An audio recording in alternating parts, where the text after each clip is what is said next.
Training of the will.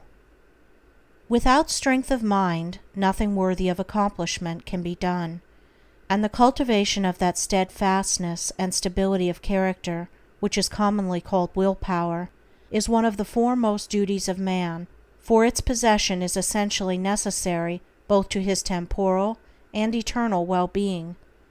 Fixedness of purpose is at the root of all successful efforts, whether in things worldly or spiritual, and without it, man cannot be otherwise than wretched, and dependent upon others for that support which should be found within himself. The mystery which has been thrown around the subject of cultivation of the will, for those who advertise to sell occult advice on the matter for so many dollars, should be avoided and dispelled, for nothing could be further removed from secrecy and mystery than the practical methods by which alone strength of will can be developed.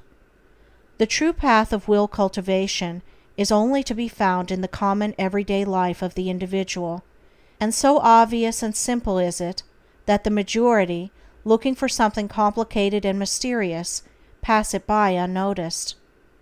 A little logical thought will soon convince a man that he cannot be both weak and strong at the same time, that he cannot develop a stronger will while remaining a slave to weak indulgences, and that therefore the direct and only way to that greater strength is to assail and conquer his weaknesses.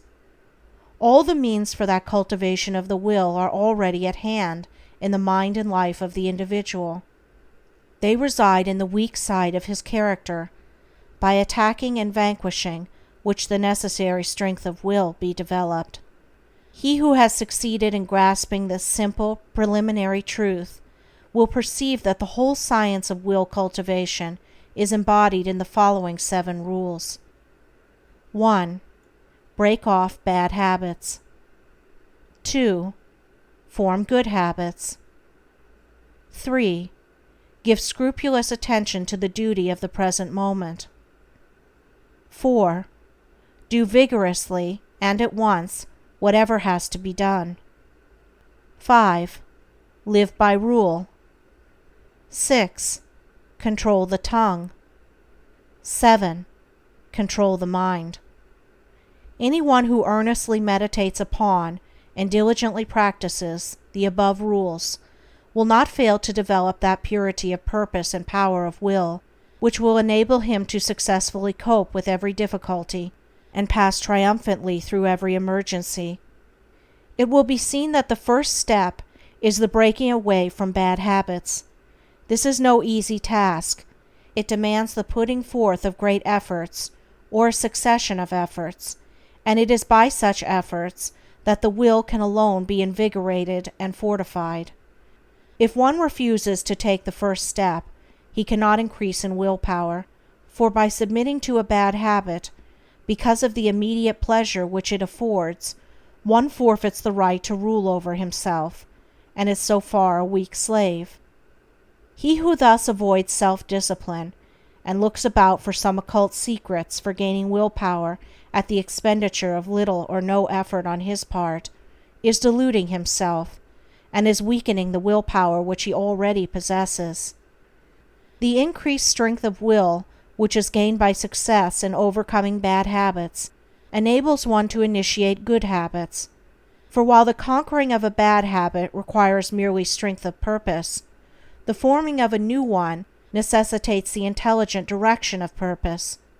To do this, a man must be mentally active and energetic, and must keep a constant watch upon himself. As a man succeeds in perfecting himself in the second rule, it will not be very difficult for him to observe the third, that of giving scrupulous attention to the duty of the present moment. Thoroughness is a step in the development of the will which cannot be passed over. Slipshod work is an indication of weakness. Perfection should be aimed at, even in the smallest task. By not dividing the mind, but giving the whole attention to each separate task as it presents itself, singleness of purpose and intense concentration of mind are gradually gained, 2 mental powers which give weight and worth of character and bring repose and joy to their possessor. The 4th rule: that of doing vigorously, and at once, whatever has to be done, is equally important. Idleness and a strong will cannot go together, and procrastination is a total barrier to the acquisition of purposeful action. Nothing should be put off until another time, not even for a few minutes. That which ought to be done now should be done now. This seems a little thing, but it is of far-reaching importance. It leads to strength, success, and peace. The man who is to manifest a cultivated will must also live by certain fixed rules.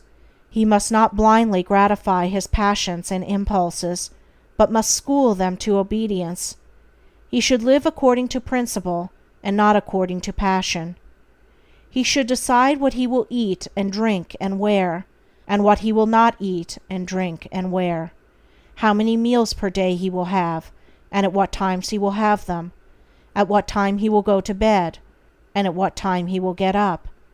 He should make rules for the right government of his conduct in every department of his life, and should religiously adhere to them. To live loosely and indiscriminately, eating and drinking and sensually indulging at the beck and call of appetite and inclination, is to be a mere animal, and not a man with will and reason. The beast in man must be scourged and disciplined and brought into subjugation, and this can only be done by training the mind and life on certain fixed rules of right conduct. The saint attains to holiness by not violating his vows, and the man who lives according to good and fixed rules is strong to accomplish his purpose. The sixth rule, that of controlling the tongue, must be practiced until one has perfect command of his speech, so that he utters nothing in peevishness, anger, irritability, or with evil intent. The man of strong will does not allow his tongue to run thoughtlessly and without check. All these 6 rules, if faithfully practiced, will lead up to the 7th, which is the most important of them all, namely, rightly controlling the mind.